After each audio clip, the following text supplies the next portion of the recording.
Good morning, afternoon, or evening, wherever and whenever you are. My name is Benjamin, and this is RTS Part 5. And really quickly, I'm going to tell a short story, and it's going to be really short. But basically what happened was yesterday when I was trying to record this video, my recording software died, and so I had to buy new recording software, and it set me back a day. So the tutorial that I was planning to release yesterday I have to release tonight, and the tutorial video that I was planning on releasing tonight will probably be released either tomorrow night or Friday night. I'm not sure yet, but it set me back a day, and I apologize for that.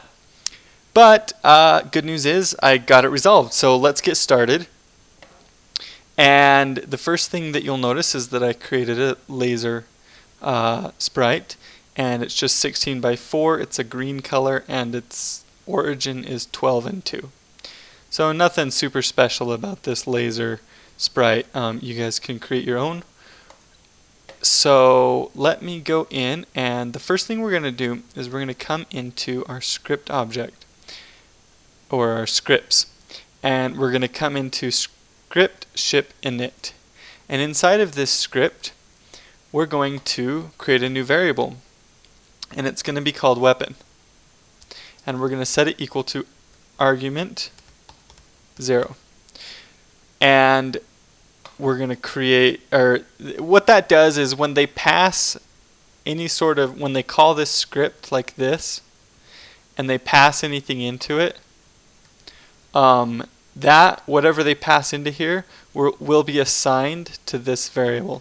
So that's really cool. You can use the same script but have it create basically variables that have different values depending on which object you call it in and depending on which what you pass into that. So that's the first thing we're going to do. Now we're going to go make sure, because if we run the game right now we'll get an error message because we're not passing anything into this script. So we're going to open up the object ship, and we're going to pass in a -1, which just is going to be the value that we use for no weapon. So then we're going to open up the player ship, and we're going to pass in a -1 as well. And we're going to open up the enemy ship, and the enemy ship will eventually have lasers, but for now we're going to pass in a -1, so it doesn't have any weapons right now. And we're going to come into our object player fighter, and actually it's easiest just to open up the object ship, grab this create event code right here, and we're going to add a new create event and just copy it in here with the Control-C, Control-V. You could type this in here, but I'm just going to do that. For the weapon, instead of passing -1, because this is our fighter ship, it's got to have a weapon, we're going to pass object laser, which actually isn't a created object right now, but it will be. We're going to create it right this second actually. So create a new object, and we'll call this object laser. And for now, we'll give it the laser sprite. We'll give it a create event. Inside this create event, we're just going to initialize the laser. Speed equals 10. So this laser will move with a speed of 10. And there's more stuff we need to do to the laser, but for now we're not going to do anything else. So the first thing we need to do is we need to create a new object. And I actually changed the color of the mask to purple, so you'll notice that. And I'm just doing that to make it easier to see those objects when they're in the room, because if they're black you can't see them, so I made it purple. And I'm going to give it this mask, and I'm going to make it invisible, and we're going to call it object PS, which stands for particle system. So if you haven't seen my other particle system tutorial and you've never used a particle system before, I would recommend going and watching that. Because I'm going to explain it a little bit in this tutorial, but not quite as in depth as I did in that tutorial. So first thing we're going to do is add a create event. And inside this create event, initialize the particle system. And we're going to do global.ps equals part system create. So we're just creating a particle system and assigning it to the global.ps. Okay? And there's more that we need to do actually, but before we do that we need to create a particle type. So a particle system is kind of like a room, and a particle type is kind of like an object, if you want to think of it that way. The particle types can be all over in the particle system. You can have lots of different particle types in one particle system. So the first thing we're going to do is create a new script, and we're going to call this script part laser init. So script part laser init, and this part is going to be quite a bit of code, so bear with me here, but I'll try and explain it all to you. Global.pt laser equals part type create. So we're creating a global, sorry, put parentheses at the end of that. We're creating a global variable called pt laser, and we're assigning this particle type to it. But the particle type doesn't have any properties right now. If we were to create that particle on the screen, it would just be completely invisible, because we need to set some properties like a color, a shape, and properties like that. To make it easier to set the properties, I'm going to assign this global variable to a local variable called pt. So var pt equals global.pt laser. That just allows us to set some properties to that without having to type global.pt laser every single time. So the first property we're going to set is its shape. So do part type shape, and I forgot a T, part type shape, and the first parameter that you pass is the ID, so that's going to be PT. Or if you have an older version of GameMaker, you can't do this right here, and you'll have to actually type global.pt laser instead of PT. So PT shape square. So the first thing we pass in is what particle type are we talking about, and then what do we want the shape to be. So that's kind of the pattern. Part type size PT, that's the particle type we want to change, and we're going to do 0.05 for a minimum size, 0.075 for a maximum size, and then 0 for a size increase and 0 for a size wiggle. So those are the different arguments that you can pass into the part type size. We're going to do part type color, and I think it's color 3 actually. PT, C white, C lime, C green. And those are the colors that we're going to pass into it. Part type speed, and PT 1300, and I accidentally did a 2 there. So when you're messing around with particles, you'll literally just mess around with these values until you get it right. And I've messed around with these quite a bit to get them the way that I wanted them to look, and so they look pretty good right now. But if you guys want to mess with these values on your own just to see what happens, you can. So part type direction PT 0. This is giving it a random direction. So the minimum direction 0, the maximum's 360. And then we don't want an increase or a wiggle on direction.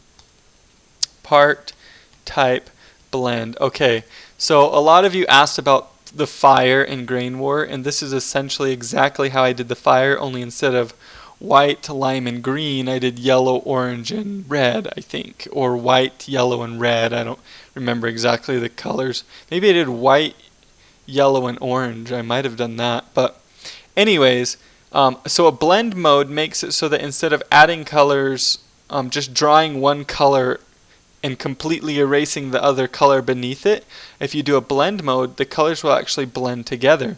And for this, all you can do is an additive blend mode. You just say whether you want it to be true or false, and so we're just going to set it to true. That's going to make these particles kind of glow, kind of like a lightsaber-ish look.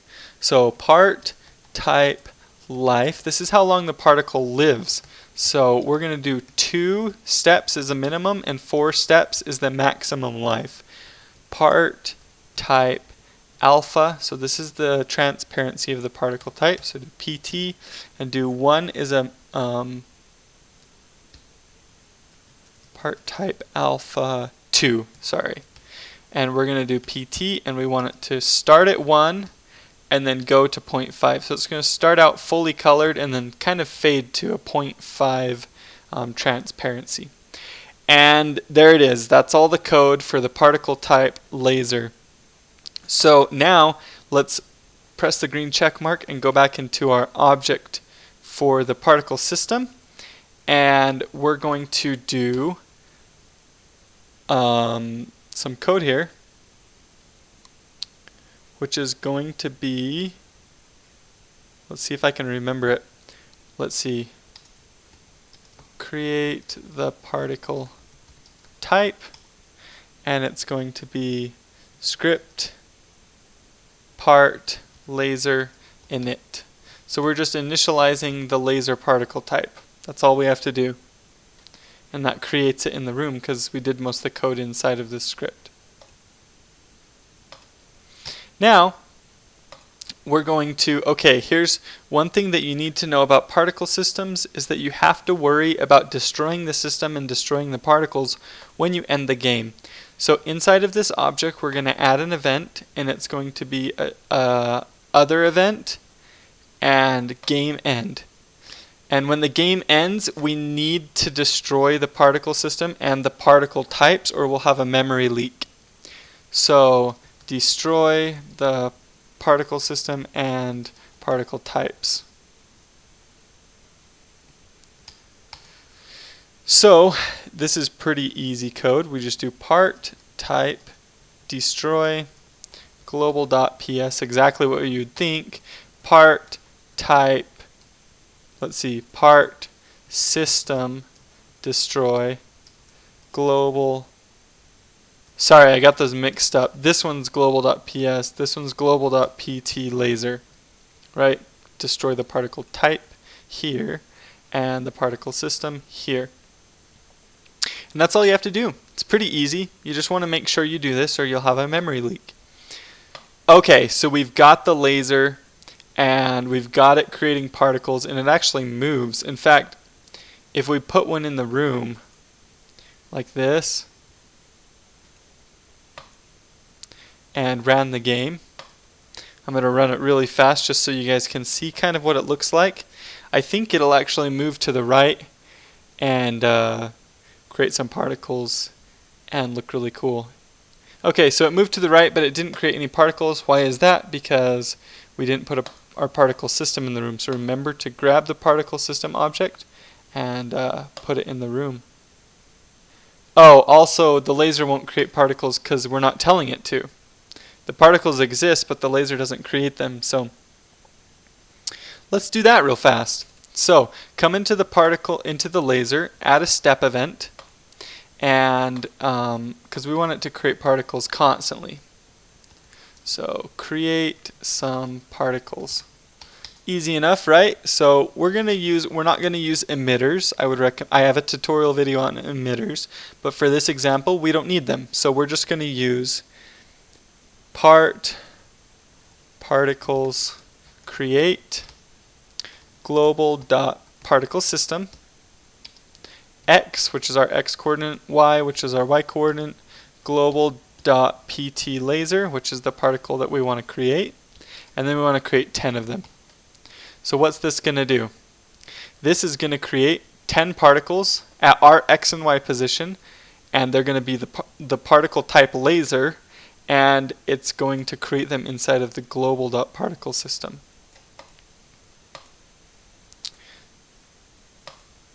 So let's run the game, cross our fingers, and the laser should create particles now. Here it comes, and there it creates particles that look pretty awesome. So let's close the game and come back in and take this laser out, because we don't want random lasers flying around in our world. We want the ships to create them.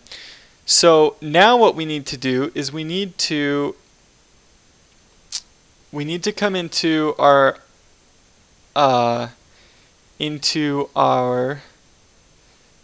player ship object. So open up the player ship object, and we need to add some code into here so that it knows to shoot at the enemies. So let's come into, first thing we want to do is come into the step event for the player ship. Okay? And up here at the top we need to add some new code, and it's a little bit longer, but it's not too bad. And this is going to be face the direction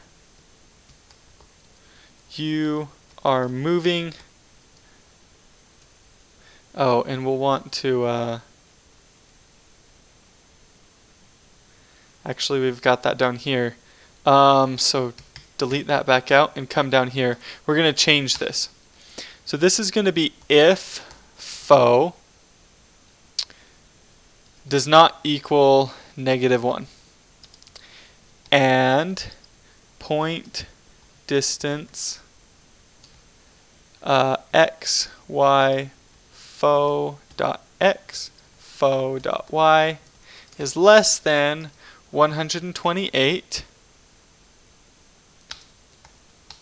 We want to do something, right? Else we want the image angle to equal the direction.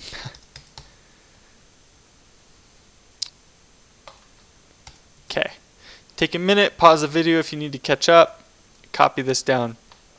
Now we're going to do image angle equals point direction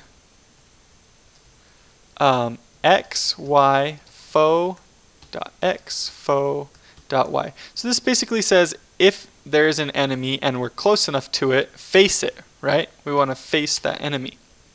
Okay? Now we're going to do it, we're going to use an alarm, and I use alarms for creating lasers or any sort of projectile, like when you're using a weapon and you want it to be timed. So we're going to do if alarm 0, because there's different alarms, so this one's going to be alarm 0, equals -1, which basically means the alarm is all the way down. And weapon, remember that variable we created at the start, does not equal -1, which means, and we have a weapon, right? Then what are we going to do? Well, we are going to create a laser. Var laser equals instance create x, y, weapon, like that. Laser dot direction equals image angle. Laser dot image angle equals image angle. So that's just controlling which way the laser goes and which way the laser points. Alarm 0 equals 10.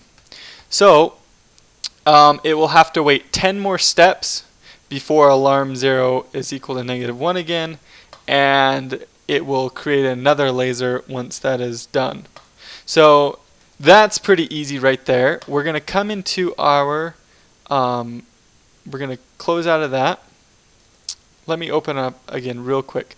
Pause your video here just in case you need to catch up. Here's all of that code. And what we're going to do is we're going to add an event, and we actually have to add the alarm. So add the alarm. This alarm is for lasers. But we're controlling the entire alarm inside of our step event. So we don't have to set anything inside this alarm other than just have some code in here so that it doesn't delete itself.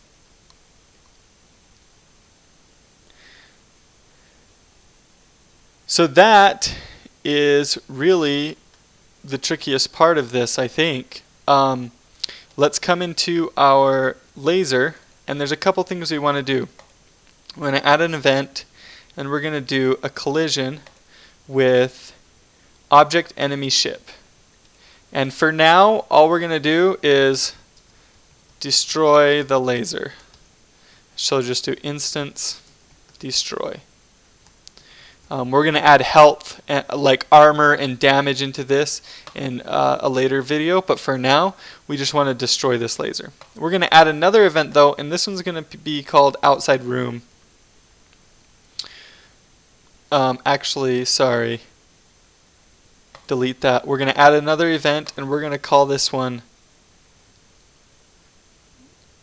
views outside view 0, and we're just going to destroy the laser as well. Instance destroy. Okay, and I think we are done with this tutorial video. This was not as complicated as how much work I put into making it, but let's make sure that we don't have any glitches or anything, and that our ships will actually fire lasers at the bad ship. Okay, so currently it doesn't work. So, and it's because we don't have a foe.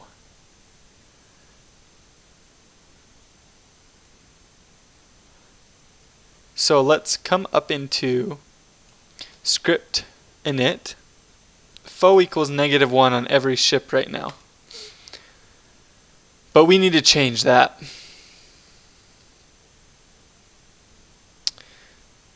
So come into the object ship,